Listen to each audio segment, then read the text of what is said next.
గ్రామానికి చెందిన వాలంటీర్ నడింపల్లి హరినాథ్ అని చెప్పేసి వాళ్ళ అమ్మగారు పోల్చారు. అతని తల మీద ఏంటంటే సుమారు ఒక 4 దెబ్బలు చాలా గట్టిగా కొట్టున్నాయి. తల మీద మాత్రమే కొట్టున్నాయి. చూసాము తల మీదే కొట్టున్నాయి అంటే ఏదో గజ్జి మీద కొట్టాడేమో ఎవడో, అంటే అనుకోకుండా ఏదైనా రప్చర్ జరిగితే యాక్చువల్గా చెయ్యి మీద కాలు మీద ఎక్కడ పడితే అక్కడ కొడతారు. ఓన్లీ తల మీద కొట్టాడంటే ఏదో ప్లాన్గా కొట్టాడు అని అనుకున్నాను. అట్ ది సేమ్ టైం ఏంటంటే అదే సీన్లో అతని లోవర్ ఏదైతే ఉందో అది సగం తీసి కండం కూడా సగం తిప్పిన కండము, సగం కాల్చిన చుట్ట, జట్టు, తర్వాత ఒక మాసిపోయిన ఒక జాకెట్, గాజులు ఇరిగిపోయిన ప్లాస్టిక్ గాజులు అన్నీ పడేసి ఉన్నాయి సార్. అయితే మేము ఏమనుకున్నామంటే జనరల్గా సీన్ చూసాక ఎవరికైనా ఏమనిపిస్తుంది అంటే ఇతను ఏదో ఎవరితోనో సెక్సువల్ కోర్స్కి వెళ్ళి ఉంటాడు, దానికి ఎవరో చూసి ఉంటారు, లేదా వాళ్ళు తాలూకు ఎవరో వచ్చి చంపేసి ఉంటారేమో అని చెప్పి మన ఆ కోణంలో పూర్తిగా ఇన్వెస్టిగేషన్ వెళ్ళాం సార్. ఆ ఇన్వెస్టిగేషన్ వెళ్తూ లాస్ట్ కాలర్ని పిలిచి ఎగ్జామిన్ చేశాం సార్. లాస్ట్ కాలర్లో కూడా మాకు ఫ్రూట్ఫుల్ ఇన్ఫర్మేషన్ రాలేదు. తర్వాత అతని యొక్క CDRs మేము అన్నీ వెరిఫై చేసి సుమారు ఒక 4-5 మందిని అంటే 4-5 పాయింట్ ఆఫ్ వ్యూలో అనమాట వెరిఫై చేసి సుమారు మా SP సార్ మురళీకృష్ణ సార్ అన్నట్టు ఒక 7 టీంలను ఇచ్చారు సార్.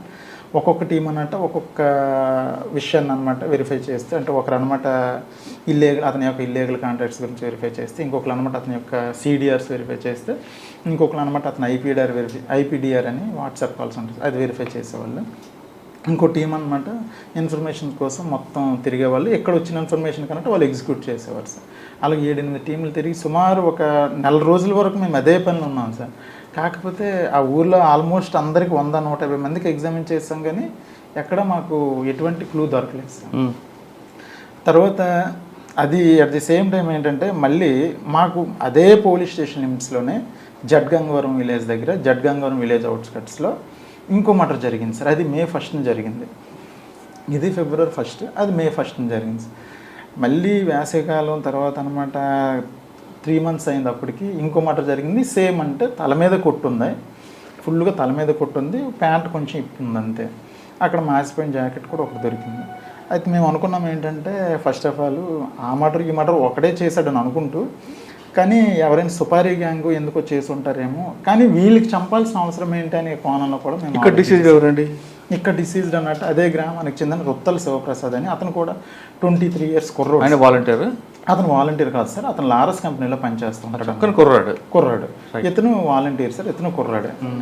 అయితే ఏం జరిగిందని మనం చూస్తే యాక్చువల్గా ఈ కేసులో ఏ విధంగా అయితే వీళ్ళ ఫ్రెండ్స్ అందరినీ తీసుకొచ్చామో అది ఆ కేసులో కూడా ఫస్ట్ కేసులో చేసిన మిస్టేక్స్ ఈ కేసులో మేము కొన్ని చేసుకోలేదు సార్. అంటే అందరినీ పిలిచి అనమాట అందరినీ ఇంట్రగేషన్ చేయడం, ఇన్వెస్టిగేట్ చేయడం మొదలుపెట్టాం సార్. అయితే ఎంతసేపు మనకి ఏ క్లూ దొరకలేదు సార్. అంటే మాకు తెలియదు. పోనీ వాళ్ళ ఫ్రెండ్స్ అందరికి తీసుకొచ్చాం, వాళ్ళ కాల్ డేటా తెచ్చాం, ఈ డిసీజ్డ్ కాల్ డేటా తీసుకొచ్చాం, అన్నీ తీసుకొచ్చినా సార్ ఎక్కడ మాకు, అంటే SP సార్ అక్కడ నుంచి సపోర్ట్ ఇచ్చి మాకు IT కోర్ టీము ఒక SIని పంపించి మాకు అంత సపోర్ట్ ఇస్తున్నప్పటికీ మాకు ఎక్కడ క్లూ దొరకట్లేదు సార్. అయితే మా SI గారు ఊర్లోకి వెళ్తే ఒక చిన్న ఇన్ఫర్మేషన్ వచ్చింది సార్. అది చిన్న ఇన్ఫర్మేషన్ ఏంటంటే ఆ చనిపోయిన అతనికి ఊర్లో ఇంకో 2 అనమాట చనిపోయిన ముందు రోజు 1,50,000 ఒక అతను, 50,000 ఒక అతను అప్పు ఇచ్చారనే విషయం తెలిసింది సార్. వాళ్ళని కూడా తీసుకొచ్చాం. వాళ్ళు కూడా ఈ డిసీజ్ యొక్క ఫ్రెండ్సే సార్. వాళ్ళు ఏంటంటే ఎందుకు బాబు మీరు అప్పు ఇచ్చారంటే ఫస్ట్ ఆఫ్ ఆల్ వాళ్ళు ఏంటంటే సార్ అది అడిగాడు, మాకు 1-2 నెలల నుంచి అడుగుతున్నాడు, అడిగితే మేము ఇచ్చాం తప్ప మాకు ఇంకేం తెలియస్తారంటే, మరి ఆ డబ్బులు ఏం చేస్తారంటే ఎందుకో తెలియకుండా మీరు ఎందుకు ఇస్తారా బాబు అని వాళ్ళు మనం త్వరగా ఇంటర్గేట్ చేస్తే వాళ్ళు ఏం చెప్పారంటే లాస్ట్లో ఒక చిన్న క్లూ ఏం చెప్పారంటే, సార్ ఏదో వ్యాపారం చేస్తాడు సార్ వాడు, వ్యాపారానికని అడిగాడు సార్, నీకు 2 రోజులు ఇచ్చేస్తాను అన్నాడు సార్, ఆ వ్యాపారం ఏంటో తెలియదు, 2 రోజులు తిరిగి ఇచ్చే వ్యాపారం ఏంటో మాకు అస్సలు తెలియదు సార్ అని వాళ్ళు చెప్తే, మరి వాడికి ఇంకా ఎవరెవరు ఫ్రెండ్స్ ఉన్నారని మనం పర్టికులర్గా వాళ్ళని అడిగాం సార్. ఆ 2 ఫ్రెండ్స్ని కూడా. ఆ 2 ఫ్రెండ్స్ కూడా ఏం చెప్పారంటే, సార్ ఇది యాక్చువల్గా వాళ్ళ ఫ్రెండ్స్ ఎవరో తెలియదు కానీ వ్యాపారం మాత్రం ఇక్కడ కొత్తపాలెం అని ఒక విలేజ్ ఉంది సార్, ఆ విలేజ్లో ఒక కుర్రాడు ఉన్నాడు, వాడితో చేస్తున్నాడేమని నా అనుమానం సార్. ఎందుకంటే ఒకరోజు వాడితో కొత్తపాలెంలో మాట్లాడాలి అన్నాడు, నా ఫోన్ ఇచ్చి మాట్లాడుకోరని ఆ డిసీజ్డ్కి చెప్పాను. చెప్తే ఆ డిసీజ్డ్ ఏమన్నాడంటే, ఒరే ఫోన్లో మాట్లాడకూడదు, ఏదైనా వెళ్ళి అక్కడికి వెళ్ళి మాట్లాడాలి, నీ బండి మీద నాకు డ్రాప్ చేయి అన్నాడు. అదేంట్రా డ్రాప్ చేయడం ఫోన్లో మాట్లాడితే సరిపోదు కదంటే, ఫోన్లో మాట్లాడకూడదు, అది అంతే నీకు తెలీదు, నాకు డ్రాప్ చేయని చెప్పి దగ్గరుండి నాకు డ్రాప్ చేయమని నేను కొత్తపాలెం ఆ విలేజ్ వెళ్ళి నేనే ఆ ఇంటి వరకు డ్రాప్ చేసి వచ్చాను. నేను వస్తానంటే వద్దనేసాడు సార్. వెళ్ళిపోమంటే నేను రిటర్న్ అయిపోయాను సార్. బహుశా అతనితో చేసి ఉండొచ్చేమో సార్, ఇల్లీగల్ ఏదో బిజినెస్ అంటున్నారని మనవాడు చెప్పాడు సార్. చెప్తే ఎస్ఐ గారు నేను టీము ముందు ఆ కొత్తపాలెం విలేజ్ వెళ్ళాను సార్. మేము కాన్ఫిడెన్షియల్గా ఇల్లు ఎక్కడ ఉందో చూసుకున్నాం, ఆ ఇంట్లో ఎవరెవరు ఉంటున్నారు ఏంటి, దానికి అక్కడ ఉన్న వాళ్ళు ఏం చేస్తుంటారని మేము వెరిఫై చేసుకున్నాం సార్. అప్పుడు తెలిసింది ఏంటంటే ఆ ఇంట్లో పెచ్చేటి ఉపేంద్ర అని ఒక అతను కుర్రాడు ఉంటున్నాడు, బ్యాచులర్ ఉంటున్నాడు. అతను ఏంటంటే లారస్ కంపెనీలో అతను కూడా పనిచేస్తున్నాడు. అతను ఇప్పుడు ప్రస్తుతానికి డ్యూటీకి వెళ్ళాడని చెప్పారు సార్. అయితే మనం అతని ఫోన్ నెంబర్ కూడా తీసుకుని ఇమీడియట్గా అనమాట ఎస్పీ సార్కి చెప్పి సిడిఆర్ పెట్టాను సార్. సిడిఆర్ పెడితే అతను ఫోన్ అన్నట్టు ప్రస్తుతానికి స్విచ్ ఆఫ్ వచ్చింది, టవర్ లొకేషన్ కూడా స్విచ్ ఆఫ్ వచ్చింది. అయితే ఈలోపు ఏంటంటే లారస్ కంపెనీలో పనిచేస్తానని తెలిసి లారస్ కంపెనీలో మనం ఏంటంటే సూపర్వైజర్ ఒక అతను, మేము ఎవరైతే చనిపోయిన ఫ్రెండ్స్ని తెచ్చామో ఆ తెచ్చినలో ఒక అతను లారస్ కంపెనీలో సూపర్వైజర్ కూడా ఉన్నాడు. అతను పోల్చాడు సార్. సార్ లారస్ కంపెనీలో పనిచేసి కొత్తపాలెంలో ఉన్న విలేజ్లో ఉన్న అబ్బాయి పేరు అయితే ఉపేంద్ర సార్. ఇతను కూడా నాకు కొత్తపాలెం నుంచి మా బస్సే ఎక్కి లారస్ కంపెనీకి రోజు వస్తుంటాడు. అతను 1-2 సార్లు మాట్లాడుకోవడం అయితే చూశాను, కానీ అంత క్లోజ్ అయితే కాదు సార్. ప్రస్తుతానికి అతను డ్యూటీలో ఉన్నది లేదని కనుక్కొని చెప్తానని చెప్పి అతను లారస్ కంపెనీకి ఫోన్ చేసి కనుక్కుంటే లారస్ కంపెనీలో ప్రస్తుతానికి డ్యూటీలో ఉన్నాడని చెప్పారు సార్ మనకి. వెంటనే ఎస్ఐ గారు అని టీంని పంపిస్తే ఎస్ఐ గారి టీము అతను అనమాట డ్యూటీ మధ్యలోనే అక్కడ సెక్యూరిటీ గార్డ్స్ని అడిగి తీసుకొచ్చాం సార్. తీసుకొస్తూ మనం ఏంటంటే అతను మీద మనకు డౌట్ ఎక్కడ వచ్చిందంటే సార్, యాక్చువల్గా ఏదో ఇల్లీగల్ బిజినెస్, సీక్రెట్ బిజినెస్ చేస్తున్నాడు, దానికి ఈ డిసీజ్డ్కి లింక్ ఉంది. సో బహుశా ఈడైనా చంపి ఉండాలి, ఈడి తాలూకు ఇంకెవరితోనైనా చంపించి ఉండాలి ఆ 2 లక్షలు తీసుకోవడం కోసం అని మాకు అనిపించి అతను తీసుకొచ్చి రాగానే మా వెహికల్ ఎక్కించిన తర్వాత మాతో పాటు క్లూస్ టీము ఒక అబ్బాయిని కూడా, భర్త అనే అబ్బాయిని కూడా పెట్టుకున్నాం సార్. అతను ఏంటంటే ఆ క్లూస్ టీమ్ అబ్బాయి, నేను, మా ఎస్ఐ గారు, ఇంకో నర్సీపట్నం రూరల్ భీమరాజ్ ఎస్ఐ గారు అందరం కలిసి అతన్ని పట్టుకొని వాళ్ళ ఇంటికి బయలుదేరి దారిలో మాట్లాడుతుండగా నీకు అతనికి ఏంటి సంబంధం, నాకు ఆడ ఫ్రెండే కాదని చెప్పాడు sir. First of all friend కాకపోవడం ఏంటి, యాక్చువల్గా అయితే నీకు వాడికి నీకు సంబంధాలు ఉన్నాయి కదా, నువ్వు వాడి ఫ్రెండ్ అంట కదా, ఒకసారి నీకు అనమాట సో పర్సన్ని ఇంటి వరకు డ్రాప్ చేసేటట్టు కదా అని అంటే, సార్ ఆడ నాకు తెలుసు కానీ పూర్తిగా తెలియదు సార్, అప్పుడప్పుడు నాకు రూమ్ అడుగుతాడు సార్, రూమ్ అడిగితే నేను ఇస్తాను సార్ అని అన్నాడు. పొంతలేని సమాధానం. తర్వాత అలాగే మాట్లాడితే సార్ ఒకసారి నాకు డబ్బులు అడిగాడు సార్, నేను అప్పు ఇచ్చాను సార్ అంటే ఇంకా మళ్ళీ కంటిన్యూషన్ మాట్లాడితే అతను నాకు డబ్బులు ఇచ్చాడు సార్ అంటాడు. పొంతలేని సమాధానం. లాస్ట్కి ఏంటంటే ఒక మాట అన్నాడు, కాకపోతే నా కాల్ డేటా చూసుకోండి సార్, నా కాల్ డేటాలో ఎక్కడ అతనితో మాట్లాడినట్టు ఉండదు కదా సార్, మీరు నన్ను ఎందుకు సార్ తీసుకొస్తున్నారని చెప్పేసి వాడు తిరిగి మన మీద ఫైర్ అవ్వడం కూడా మొదలైంది సార్. అయితే యాక్చువల్గా మనం వాడిని తీసుకొచ్చిన తర్వాత వాడి ఇంట్లో ఎందుకైనా మంచిదని సెర్చింగ్కి వెళ్ళాం. ఈలోపు ఆ క్లోజ్ టీమ్ అబ్బాయి అతను యూవీ లైట్ పెట్టుకుని అనమాట అన్ని బట్టలు వెతుకుతున్నాడు. అంటే బ్లడ్ మార్కులు ఏమైనా పడినట్లయితే ఉతికిసిన తర్వాత కూడా అవి మనకు కనిపిస్తాయని అతను చూస్తున్నాడు night. At the same time మేము కూడా ఏంటంటే ఇల్లంతా సెర్చ్ చేస్తున్నాం సార్. ఒక్కొక్కలం సెర్చ్ చేస్తుంటే ఒక తలగడలో 1,50,000 దొరికింది సార్. ఇది ఎక్కడదిరా అంటే ఇది నాదే సార్, వాడిచ్చాడు సార్, వీడిచ్చాడు సార్, పొంతలేని సమాధానం. మళ్ళీ అలమారాలో ఒక 50,000 దొరికింది. ఒరే 2 lakhs దొరికింది ఎక్కడదిరా అంటే వాడి జీతం 15,000, వాడు ఉంటున్న ఇంటి అది 4,000, అసలు 1,50,000 2 లక్షలు ఉండే అవకాశమే లేదు. తర్వాత ఆ రూమ్ మొత్తంలో ఒక 4 జతల బట్టలు, ఒక మంచమే ఉంది. అలాంటి దగ్గర ఎంత డబ్బు ఎందుకు పెట్టుకున్నాడంటే సార్ నాకు మా ఫ్రెండ్ ఇచ్చాడు సార్, వాడు ఇచ్చాడు సార్, చచ్చిపోయినాడు ఇచ్చాడు సార్, నేను ఏవో చెప్తున్నాడు. ఇప్పుడు చచ్చిపోయినాడు ఇచ్చాడు 2 lakhs పర్లేదు, ఇంకో 75,000 కూడా అక్కడే దొరికాం. ఎవరెవరా ఈ డబ్బు అంటే సార్ అది కాదు సార్, ఇది కాదు, ఏవో పొంతలేని సమాధానం వేశారు. అలా మనం ఇంటర్గేట్ చేసాము అది ఇప్పుడు. సో అప్పుడు చెప్తే అప్పుడు ఏంటంటే ఫస్ట్ ఆఫ్ ఆల్ వాడికి అర్థమైపోయింది ఏంటంటే వీళ్ళు నన్ను కనిపెట్టేశారు, అందుకే ఇంటికి తీసుకొని సెట్ చేశారు, డబ్బులు కూడా దొరికిస్తాయి. అట్ ది సేమ్ టైం ఏంటంటే నా బట్టలు కూడా వెతుకుతున్నారంటే బ్లడ్ స్టెయిన్స్ ఏమైనా దొరికేస్తాను నేనని వాడికి అర్థమైపోయింది సార్. అర్థమైపోయిన తర్వాత వాడు ఏం చేశాడంటే నెక్స్ట్ సార్ అంటే ఇవన్నీ కూడా ఉన్నట్టు అప్పు అడిగాను తప్ప నాకు ఆయనకి ఎటువంటి సంబంధం లేదు, అది నాకు అప్పు ఇచ్చాడని చెప్పాడు. అప్పు ఇస్తే మిగతా 75,000 అంటే సార్ ఇంకో ఫ్రెండ్ అప్పు అడిగాను పొంతలేని సమాధానాలు. మనం ఏం చేసామంటే సార్ లాస్ట్కి సరే ఏ ముద్ర బాబు, సరే మాకు ముద్ద ఇది అంటే చనిపోయినట్టుంది, సెల్ ఫోన్ పోయింది సార్, సెల్ ఫోన్ కూడా మిస్ అయింది. అది తర్వాత చెప్తాను సార్. వాడు సీన్ కూడా డైవర్ట్ చేస్తాడు ముద్ద. అయితే సెల్ ఫోన్ పోయిందిరా బాబు, మాకు ఆ సెల్ ఫోన్ ఇచ్చే చాలు, నీకు మేము సేవ్ చేస్తాం అని మన పోలీస్ స్టైల్లో కొంచెం అంతవరకు గట్టిగా మాట్లాడి బొజ్జగించే స్టైల్లో మాట్లాడితే కొంచెం నమ్మాడు సార్. నమ్మి సెల్ ఫోన్ ఒకటి ఇస్తే సరిపోద్ది కదా సార్ అంటే, ఆ సెల్ ఫోన్ ఒకటి ఇస్తే సరిపోద్ది అని, సెల్ ఫోన్ సో ప్లేస్లో నూతిలో ఉంది సార్, పదండి సార్ చూపిస్తానని వాళ్ళ ఇంటి ఎదురుగున్న నూతిలోనే పడేశాడు సార్. మనం ఇంటి ఎదురుగున్న నూతిలో పడేసరికి మనం నూతిలో నీళ్ళన్నీ తోడించిన తర్వాత సెల్ ఫోన్ ఎవరిదైతే చనిపోయాడు కుర్రోడు, ఆ సెల్ ఫోన్ రికవర్ చేసిన తర్వాత మేము కూడా నమ్మాను సార్. ఎస్ ఈడే చేసింది కన్ఫర్మ్ అయ్యి అప్పుడు స్టేషన్కి తీసుకొచ్చి బాబు ఎలా చేసావు ఏంటి ఒకసారి చూపిస్తావా అదేనంటే అప్పుడు చూపించాడు సార్. అంటే వాడు ఆ ఊరికి జడ్గంగవరం విలేజ్కి 1 km దూరంలో, మేమంతా రోడ్డు మీద తిరిగి వెళ్తే 1.5 km ఉంటుంది. వాడు షార్ట్ కట్లో నడుచుకుంటూ తీసుకెళ్ళిపోయాడు. ఆ ప్లేస్ తీసుకెళ్ళి ఇలా కూర్చున్నాడు సార్. ఇలా కూర్చుంటే ఇలా చంపేశాను సార్ అని నీట్గా ఎక్స్ప్లెయిన్ చేసి సీన్ అంతా రీకన్స్ట్రక్షన్ చేస్తే అప్పుడు కన్ఫర్మ్ చేసుకొని మా ఆఫీసర్స్ డిఎస్పీ గారికి ఎస్పీ గారికి కన్ఫర్మ్ చేసి. ఎందుకంటే చంపాడు అసలు సార్ యాక్చువల్గా ఏంటంటే వాడు దగ్గర మోటివ్ సార్, ఆ మోటివ్ చాలా డిఫరెంట్. అంటే నేనైతే ఎప్పుడు చూడలేదు సార్ ఆ మోటివ్, అలా ఉంటుందని కూడా నేను ఎక్స్పెక్ట్ చేయలేదు. వాడికి డబ్బులు కావాలి సార్. వాడు యాక్చువల్గా ఫస్ట్ ఎవరికైతే చంపాలనుకుంటాడో వాడితో ఫ్రెండ్షిప్ చేస్తాడు సార్. ఫ్రెండ్షిప్ చేసి అంటే ఫస్ట్ ఆఫ్ ఆల్ ఏంటంటే వీడు లారస్ కంపెనీలో పనిచేసేవాడు సార్ ముద్దయ్య. ఆడేంటంటే లారస్ కంపెనీలో ఎవరైతే పనిచేస్తారో వాళ్ళ దగ్గర కొంచెం ఉండి ఎవరికైనా డబ్బుల మీద ఆశ ఉన్న వాళ్ళని సెలెక్ట్ చేసుకుంటాడు సార్. సెలెక్ట్ చేసుకుని ఎవరికైతే డబ్బుల మీద ఆశ ఎక్కువ ఉందో వాళ్ళ దగ్గరికి అంటే సింపుల్గా వెళ్ళి ఒక చిన్న లైన్ వదులుతాడు సార్.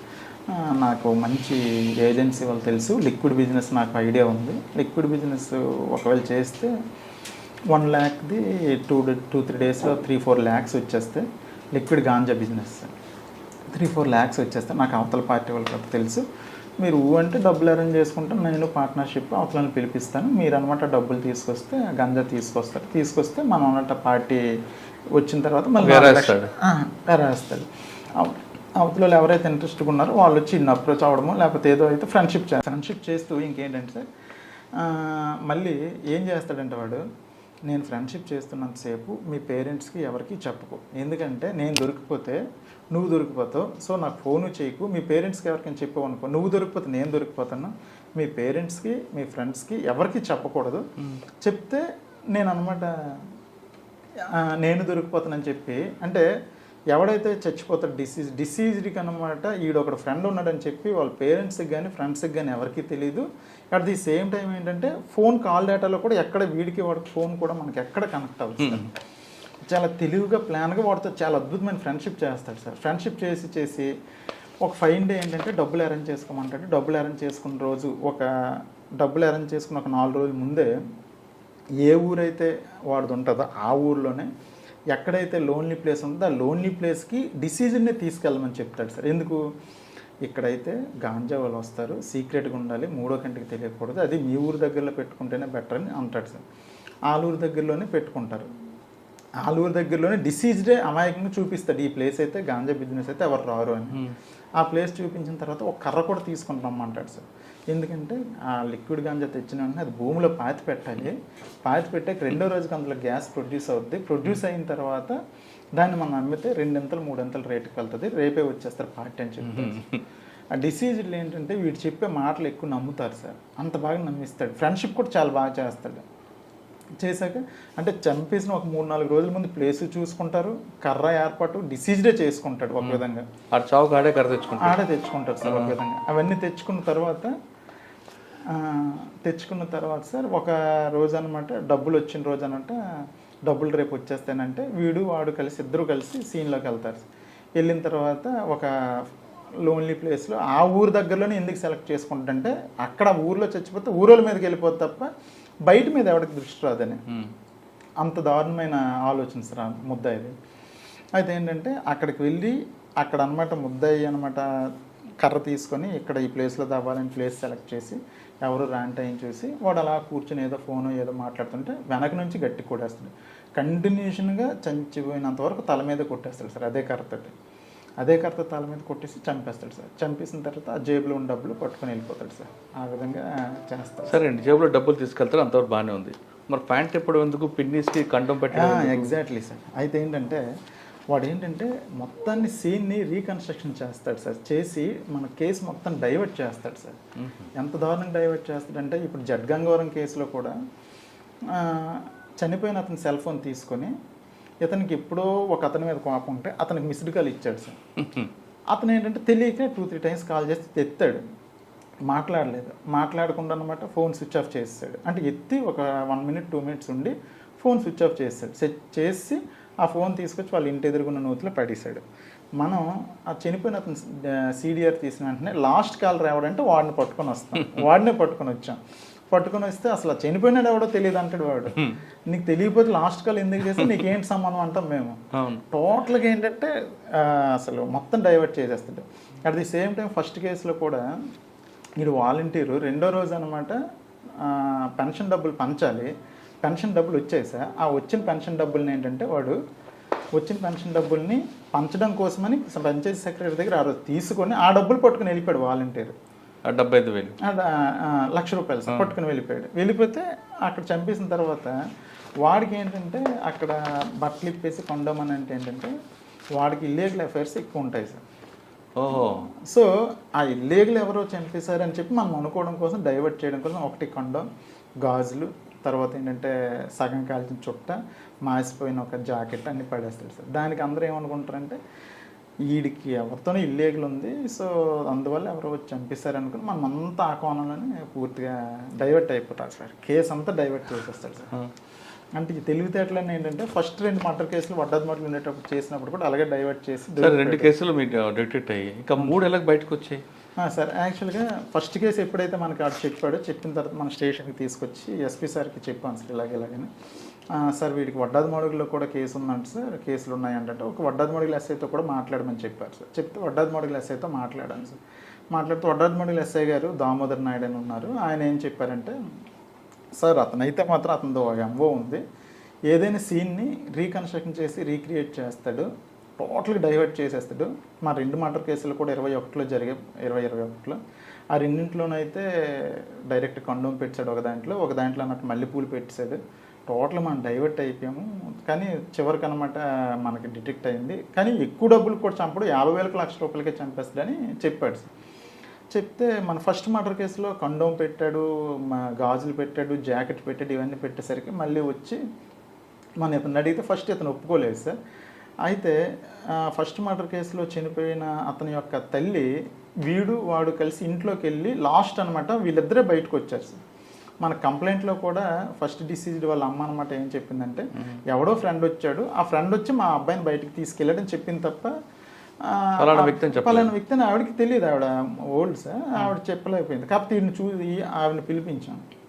ఈవిడిని చూపిస్తే నాయన ఈడే బాబు, వీడే నా కొడుకుని లాస్ట్ చివరిసారిగా తీసుకెళ్ళిందని ఆవిడ ఒప్పుకుంది.